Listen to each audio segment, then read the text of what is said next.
Такия запис. Същото е почти. Нали, едно запис. Или изречение. Аз реших да си запиша това интересно видео. Я решила да писать это интересное видео. Окей, продължаваме с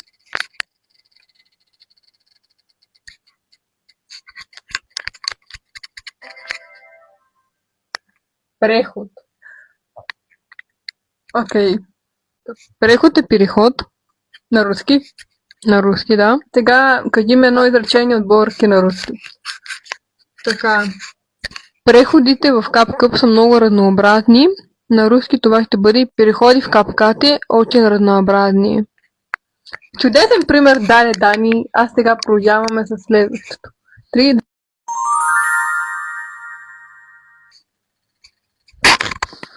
Следващата дума. Коя ще бъде тя? Пишете в коментарите. Кадър. Кадър. Това е... Кадър е кадър. Мисля само К-А-Д-Р. Не кадър. Кадър. Ще го пишем тук. Кадър. Това е много интересен кадър. На руски это очень интересный кадър. Аз бих казал, че он ни даде уникален пример за това. Благодаря ти, Дани. Продължаваме с следващия. Както виждате, правим чудесно. И дори не е трудно. Буквално е много лесно. Само просто го гледаш и го запомниш чрез игра и предизвикателство, което в момента продължаваме.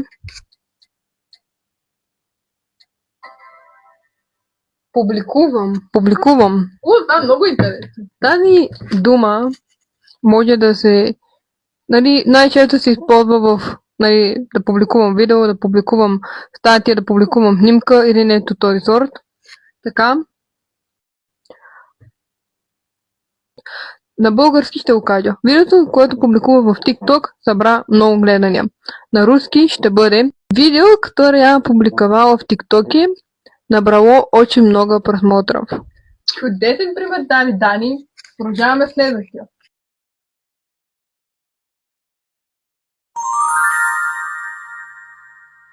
Преди ви го... Следващата дума е... Звук. Бих казал много яка дума, както и дума, която може да се... Не, няма да... Звук е звук. Както на български, така и на руски. Звук от... На български звук. На руски звук. Добре. Това видео има много добър звук. Это видео у него есть очень хороший звук. Бих казал много як пример даде Йоли. Както и не знам, това е много интересно, но наистина на случайен принцип всичко го правим. И на Йоли се падат думи, които просто...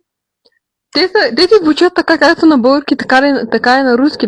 Така че ако си българин, ако си от България и говориш нали български или като цяло знаеш този език, руски е много сходен на българския. Има някои неща, които са различни, но пак не е трудно. Не е невъзможен език, който да не може да се научи. Да, така е. Добре, продължаваме. Така. Продължаваме. Нещата стават все по-малко.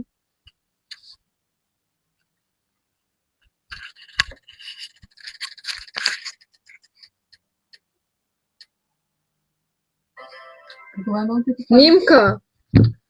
Снимка на руски е фото.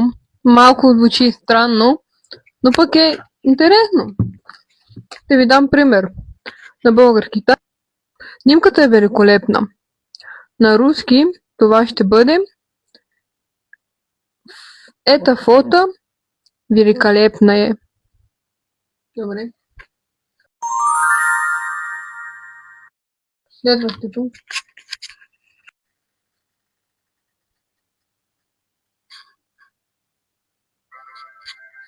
Видео. На руски, така и на български е видео. Това е еднакво на български, както и на руски е видео. Просто е видео. Добре. Това видео е много интересно. Это видео очень интересно е. Мисля, че даде доста добър пример. Харесва ми. Продължаваме. Един пак. Урок. Урок. Еми, урок на руски урок. Урок. Занятие, по-скоро.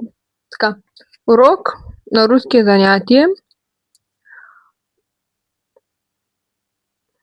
Ще дам пример на български. Урокът по руски език беше много лесен и забавен.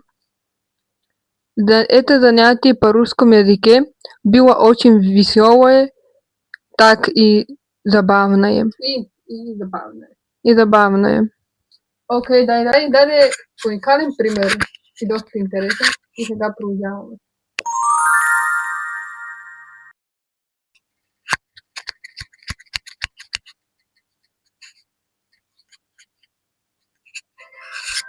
Действие.